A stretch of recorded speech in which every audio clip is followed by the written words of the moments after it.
Well, hello, ladies and gentlemen and everybody, and look how many of you there are. How wonderful.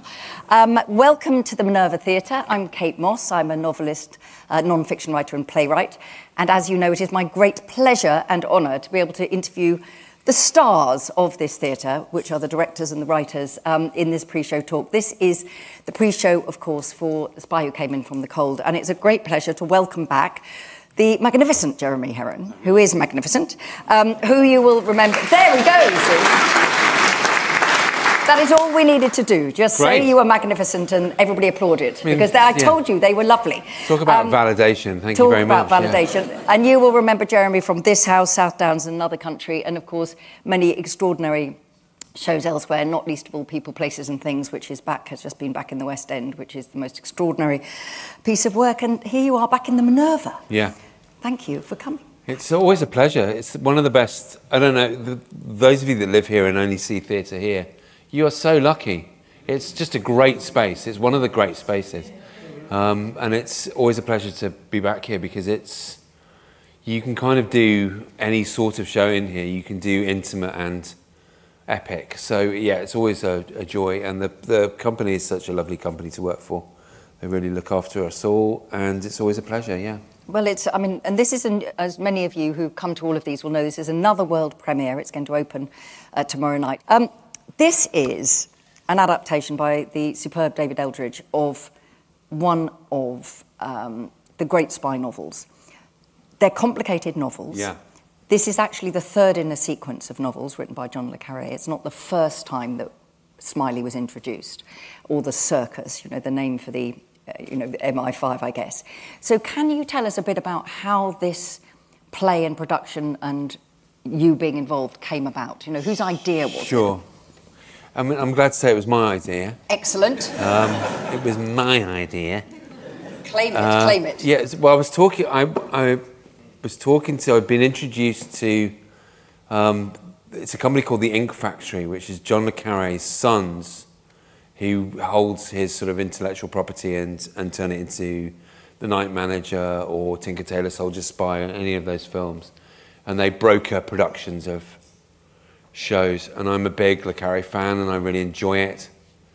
I love that stuff. And I'd read a few of them. And I was doing some work on a book called The Mission Song, which is a story set in the Democratic Republic of Congo. And it's about how Western governments stitch up African democracy, make it appear like it's a democracy, but actually it's a stitch up for raw materials and the plundering of that stuff. So it's a really political, really interesting novel, but was really hard to get into a functioning play. So we went down the route of turning that into a play, and I spent some time with him, and he was amazing. And eventually, I just thought I can't turn this into a show that we're really confident about. But I'd had this lovely relationship with him and the sons that felt really valuable. So I spent a summer reading all of the George Smiley novels in order, and there's 8 or 9 of them, maybe 10 of them now. And there's another one coming out written by a son from the second family, Nick Harkway, this autumn. So the caravan continues to move forward. So I read them all and just thought, well, which one would make a great play? And Spy, which was the third one, but the first big hit. Yeah. It was the thing that catapulted him into a household name, and I think it's fair to say that he is a household name. And so I just thought, well, let's just go for it. And I sort of pitched an idea about how to do that, and they were really amenable because we'd had a nice time trying to get this other thing together. And it transpires that they've been asked over the years, often to be turned into plays, and they'd always refused. So, it's very lucky to have a go at it, and fingers crossed. Well, I mean, you made the luck by working with them anyway, and they knew that they could trust you. Yes. There must have been that. Maybe. Yeah. Maybe. Yeah. Since you can't trust anybody in this particular environment. Exactly. You're the one person they could trust. Exactly. And how long ago was that, Jeremy? Well, it was probably about 3 years ago, right. Probably 3 or 4 years ago. It's been relatively quick. And of course, the big question is about who's going to do the adaptation. And David Eldridge was the first choice. He's a writer I've admired for a long time. Who's done brilliant versions of Ibsen, but I don't think he's done adaptation. Oh, he famously did a brilliant version of the film Feston, of course, which was just a really fantastically sort of definitive production, and it was a great collaboration between him and director Rufus Norris. So I thought he was a good call for it, and he responded to it immediately, loved the stuff, was flattered to be asked, and he's been dreamy to collaborate with. You know, often it's challenging on an adaptation. I've done a few literary adaptations, and it's difficult because when you're working with a playwright, it's their world, it's the world that they've invented. They've had a long relationship with that material. Often they've lived an experience of that material, and then they've worked hard to put it on paper, and then they sort of tentatively, trepidatiously sometimes hand it over to you as a director to see if you can interpret it sensitively. And it's fair to say that there's a level of defensiveness that's correct in that transaction. It's their play and you're interpreting it. Whereas with an adaptation, you're both looking at the same artifact, and so there's a slightly different sort of balance in terms of the creative sense of authorship and power of what the production is. Because you had come up with the idea and you had been reading all the novels, did that mean that you had in your heart, or, you know, the sense of, I know how I want this to be written? Or were you able to say, I love this book, let's talk? How did that Yeah, the latter, very much the latter. And it's been a bit of back and forth, you know, like any creative relationship. One of you has, you would hope that one of you has clarity at any one time. And so David submitted a draft. We talked about it. I said, this is where we should go. He responded to those things that he liked. I responded to the things that I liked. And it's been a really lovely collaboration. It's the first time we've worked together, and it's been very harmonious and really, really, really fantastic. And not the kind of games playing that I've had before, where the playwright falsely claims a bit more ownership over the source material than, you know, we've been grown-ups about it, and it's been really good. So once all of this had happened, did you know that you wanted it to come here, or were you just you know, for example, did you know you wanted a thrust stage rather than a traditional pros arch, or how have you ended up here? Well, any excuse, really, you know, and it is a really great place. I mean, I did feel like, well, it's the sort of show that you could find the casting and you could put it into the West End. Certainly the title is strong enough to have those conversations. But that, I think, would be far too much pressure on what it is. And with something like this, it's really good to sort of incubate it and explore it and try and make the most out of it. And I felt like demographically that there would be an audience here that would run towards it. Well, that has been Or, you know, shown. hobble towards it, you know, it depends Now. on... Wheel towards it on occasion. Yeah, you know, there would be an audience that was really, like, you know, who understood the material, had read it and loved it. I did a talk with a really nice group of people that have, I think, that support the theatre financially and are generous. The commissioning circle. Yeah, probably. really great. And we had a really wonderful conversation. Yeah. And I asked them, I said, so, you know, has anybody here, have you not read any John le Carré? All hands stayed firmly on laps. Yeah. You know, all of them had read the material. And so I do think there is a generational thing where, you know, whether you liked it or not, you'd read some John le Carré. And also, I think it's easy to forget now because of the way that things are and work. But the shadow, you know, the Cold War, the shadow of that, all of those, you know, I remember it. Yeah. I remember it being a thing. And, I mean, it's one of the things you've captured so brilliantly, I would say, that sort of tension, that nothing is quite what it seems. So when you cast the play, and you've got a fantastic cast, some people returning here, some making their debuts here, it's ensemble, but also there's a fantastic central role, obviously. Really, really extraordinary, powerful performance. When you started to work on it, did you say to the company that same question? Did you ask them if they'd read the books? And did you want them to read the books, or did you want them to read the script? The script, and then, you know, we had the books around. We did a workshop. Chichester were really great and really generous, and we did like a week's workshop on the play as it stood, probably 2 or 3 months before rehearsal.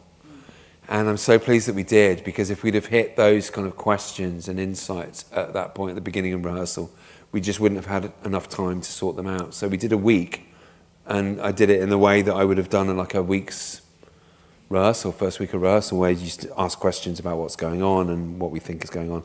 And it was most of the cast that ended up doing this version. I think. Oh, did they? Yeah, I think it was everybody apart from, we hadn't found John Ram yet, who plays George Smiley. Because as I'm sure many of you know, quite often when a play is workshopped, it's workshopped with actors who are available and friends of the director and these. It's not necessarily the cast that will do it. Yeah. So that's a wonderful thing that you kept most of them together. Well, in fact, I think probably a few of the cast were good ideas, but I hadn't worked with them before, so that they came and did that week. And brilliant casting director, Jess Renane, obviously just got it so right that we just basically employed everybody from that. And were the questions that came out of that, were they what you were expecting? Yeah, just generally, what's going on? What the hell's happening? I mean, it's complicated because you're in the middle of, you're doing a kind of an espionage story where it's literally everybody's job to obscure what they're really doing. So put that on stage, great. Thanks a lot. So yeah, it's about clarity really, and it's about not being too, trying to give the audience permission that uncertainty is okay. Because I do think uncertainty is okay. As long as you trust the kind of makers of the story that it'll unfold. That as long as you've got something to hold on to, so you understand what a particular character thinks they're going for, thinks they're trying to achieve, and that's asserted, then the contradictory information you can handle. And I think it does, I think it's sort of relatively demanding. I think it's a puzzle. But hopefully an audience will give themselves permission to trust that it will all unfold. Well, I mean, one of the things when I was just reminding myself, you know, the book came out in 1963, it won quite a lot of crime awards, which an espionage story might or might not do now. There are fewer of them, obviously, because of the nature of things. And one, you know, I'd read the book quite a long time ago, and particularly in the second act, it's so tense and so exciting, the twists and the kind of the switch and all the rest of it. I knew the story, but yet I was surprised. Yeah, great. Well, oh, God, yeah, that's what happens. Yeah.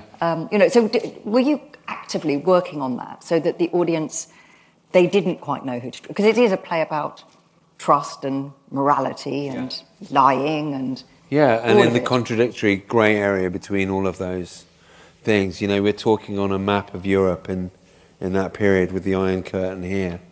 And things were, you know, what was kind of interesting, you were talking about the Cold War, that when we were doing the workshop, it struck me that I would make a whole load of assumptions about the Cold War and have an understanding of that.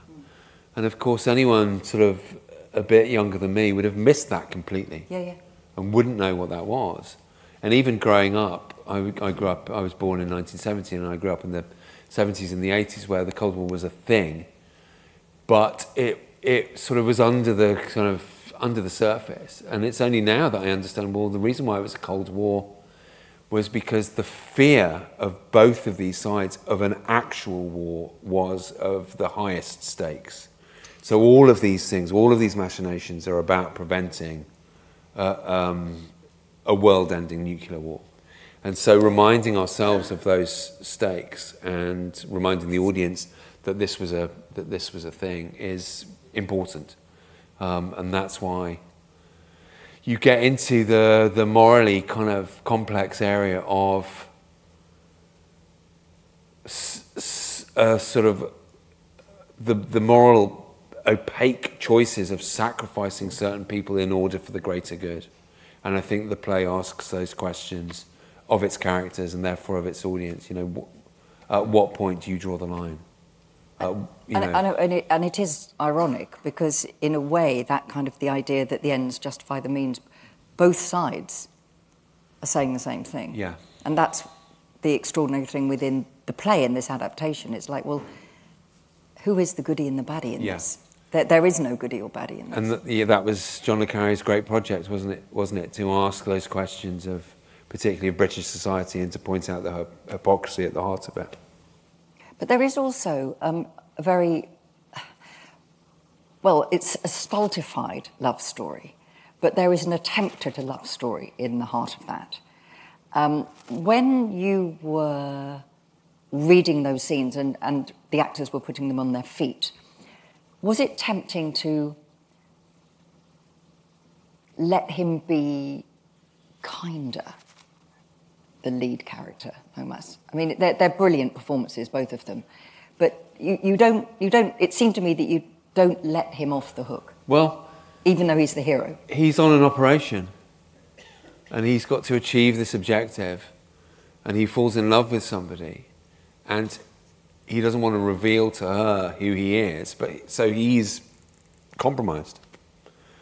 And that's the tension, you know, that The Spy Who Came In From the Gold is about somebody who has been institutionally turned into an automaton to a degree in order to achieve morally dubious operations. And yet suddenly this person who feels like a failure, who's a bit of somebody who finds himself in his 40s with nothing to speak of, no relationships, no success, no place in the world, meets somebody in the middle of him trying to achieve the most complicated espionage operation of his career. And so it turns into, if you watch it and you want to pursue that, it turns into an investigation of self to some degree. Who are we? How are we defined? Are we defined by what we do? And he has to find that. And there's a moment at the end where he finds it.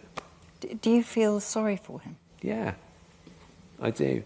I think we're all victims of how we've been brought up, the culture in which we've been brought up, our understanding that we've been sort of encouraged and allowed to find. And I do feel sorry for someone like Mosse, who is a victim of his place in history and what he's tried to represent. It's very interesting to me that he's an Irishman in the middle of this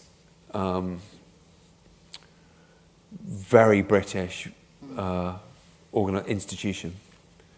And so that there's an interesting interplay. It was interesting to me that David Cornwell, John le Carré, eventually, a few years ago, became an Irish citizen. Rediscovered, you know, when I think post-Brexit, he was so furious. Yes, he was. That he wanted to kind of find that part of himself again.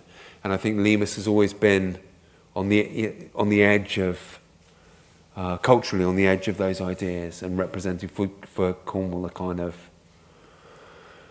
almost sort of post-imperial sort of victim of some of those more callous aspects of empire. Yes, and geopolitics. And the taking away of moral certainty. Yeah. You know, because that is one of the things when you read all of those books and you read the history about that period of time, is that there had been, you know, your word from earlier, clarity during the Second World War for most people, in that you knew what you... And then afterwards it became murkier and murkier, and that...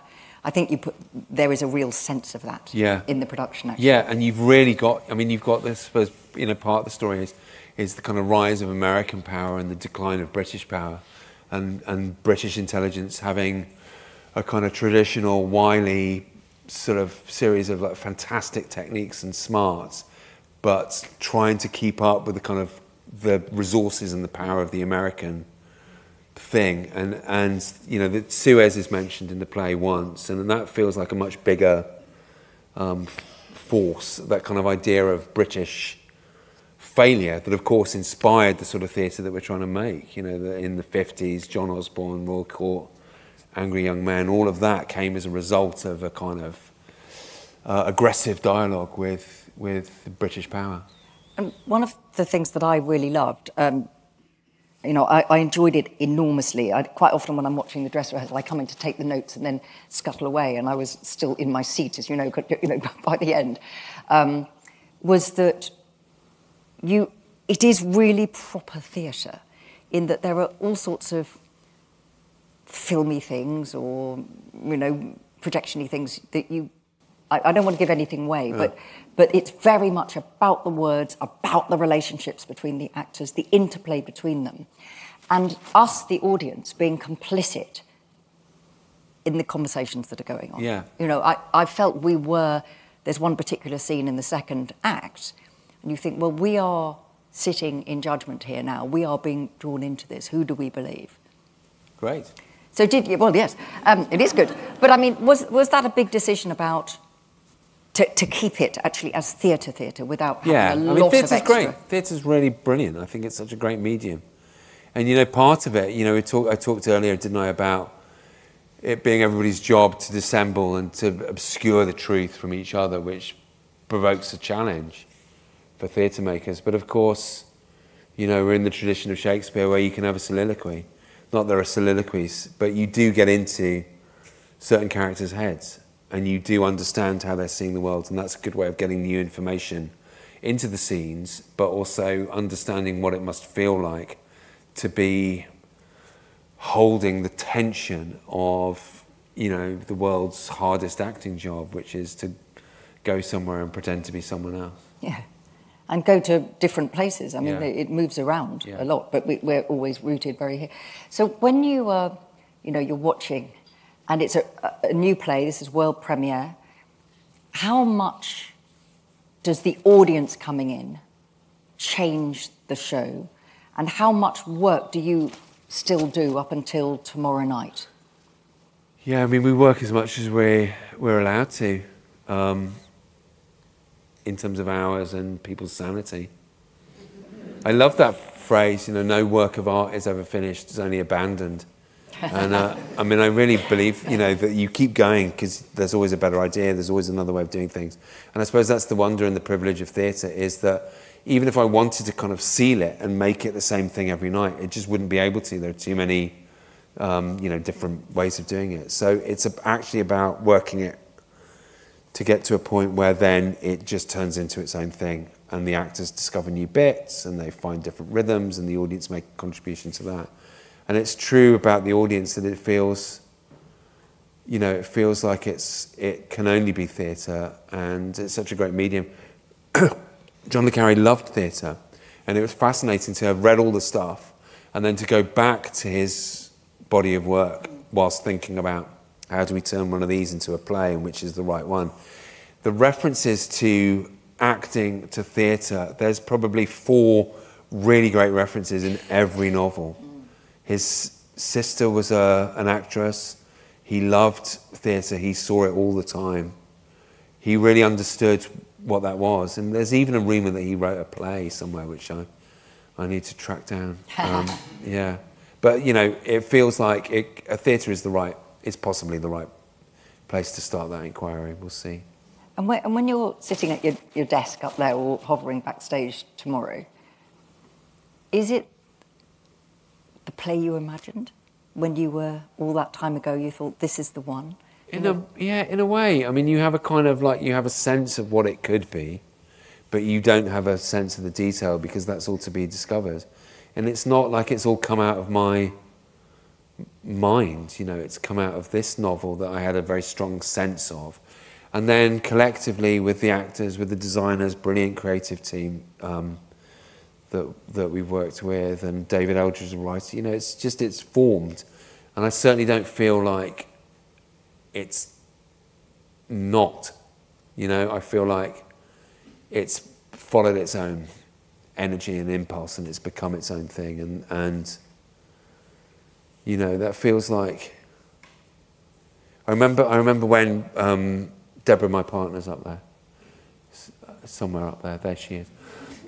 And I remember when she was pregnant, don't worry, it's going to be fine. When she was pregnant, I had a kind of sense of who Barney, who was our first child, who he was. And then when he was born, it was like, I had a sense of you, but I really know who you are now. And it feels like that about a project. You have a sense of what it could be, and then it becomes itself in a slightly less satisfying way than having children.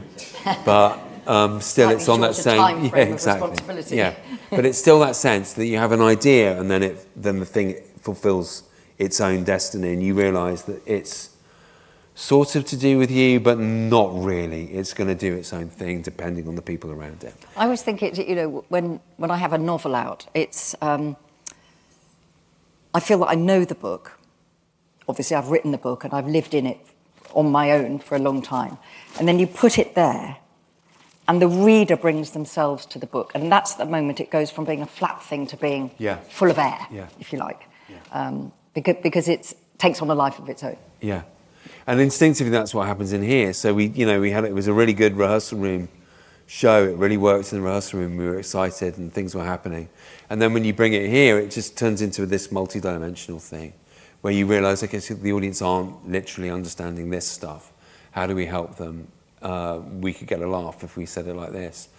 This bit, we're losing them. You know, it just turns into a great collaboration. And I suppose that's the privilege of having previews. In the old days, they would do a show and then first night, all the critics would come and that would be that. Yeah, yeah. And now you can kind of get it on its feet properly. Richard Eyre once said to me that that moving a show from the rehearsal room to the theatre was like carrying water in your hands. Yeah. You know, that everything that you thought you knew kind of faded away because the space just did its magic. Yeah. Or the opposite, in this particular case he was talking about. Yeah. So when, it's a question I sometimes ask, when people leave, having seen the show, what do you want them to feel? What do you want them to say, that was what meant something to me? I don't know. I suppose there's something about this, often two things, and there's a tension between those two things. The first thing is the kind of analysis, John le Carré's analysis, which is there's nothing comfortable about maintaining a safe society when there are hostile forces in the world. You know, that's a complicated thing to do. Somebody's got to do it. The way to do it is always going to be a rocky, rocky road. So he's talking about something that's very real that we understand on a daily basis. You know, you pick up the newspaper, the first 8 pages are full of those crises that are translated into human form, loss of life, you know, families ruined. So he's talking about something that's very real and it's very important. But he's also asking a question about the society and the moral framework of the society that supports those decisions. And I think those are urgent questions, and that we get to talk about those questions every now and again in a democracy by how we vote or how we make choices. So he's in the real world in that way. But he's also countering that by showing what human beings are capable of, which is incredible acts of loyalty. I mean, I love the fact that in this story that one of the people with the most integrity and is most admirable is one of the East German security guys, the number 2. That what an amazing narrative choice for him to make, that actually one of the best guys in the story is this guy who he's honest. Yeah, he's honest. Yeah. And he pays for it. So he's asking all of those questions, but I think really at the heart of it, you know, there's loyalty and love and connection and stuff that makes life worth living, and that he's trying to represent that as well as a powerful force. He's just putting it in a context that is complicated and is hard. And I suppose what I would want is for people to enjoy all of those strands and understand the tension and the space between them. But I suppose the kind of balm to all the kind of darkness of those ideas is the fact that those tensions and those dark things are shared in a context of really celebratory human endeavour. You know, you've got 10 actors who are working their socks off, who are connecting with each other. Hopefully there's some virtuosity. Hopefully there's something that essentially, even though the questions are dark and the story is tragic, as George Smiley says, that there's something energising and inspiring about what we can do as human beings. And I feel that there's in the context of a kind of cynical political picture, there's something extremely heartening about what we can achieve when we work together. So I think those are some of the things that would be great. I mean, I partly ask it because I was thinking about my own reaction to it, and I did come up feeling very energised, and that I'd seen some fantastic acting and a really great piece of theatre. Didn't come out thinking, oh my God, that was so sad. You know, it felt engaging all the way through, and so that, and I'm not sure there could have been a different ending. Well, that's the ending, you know. That's the ending, isn't it? So that's the way it goes. And if you change that ending, that would be an interesting choice. Yes. Well, that would be a Hollywood decision. That really would be, yeah. Yeah. Everybody dies. Right. It's been absolutely wonderful of you to come and give some time just before you open. We wish you all the best of luck with your press tomorrow night. All of the pre-show talks and the post-show talks, as you know, I'm sponsored by Close Brothers Asset Management. And as always, I say a big thank you to them, particularly because I think there might be somebody from them here tonight. It's almost the only theatre that I do these talks for where these are free. And it's because there is a sponsor that makes them happen.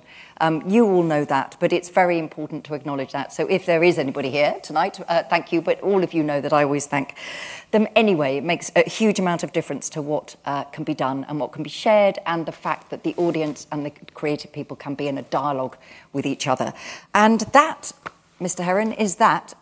Ladies and gentlemen, Jeremy Herrin.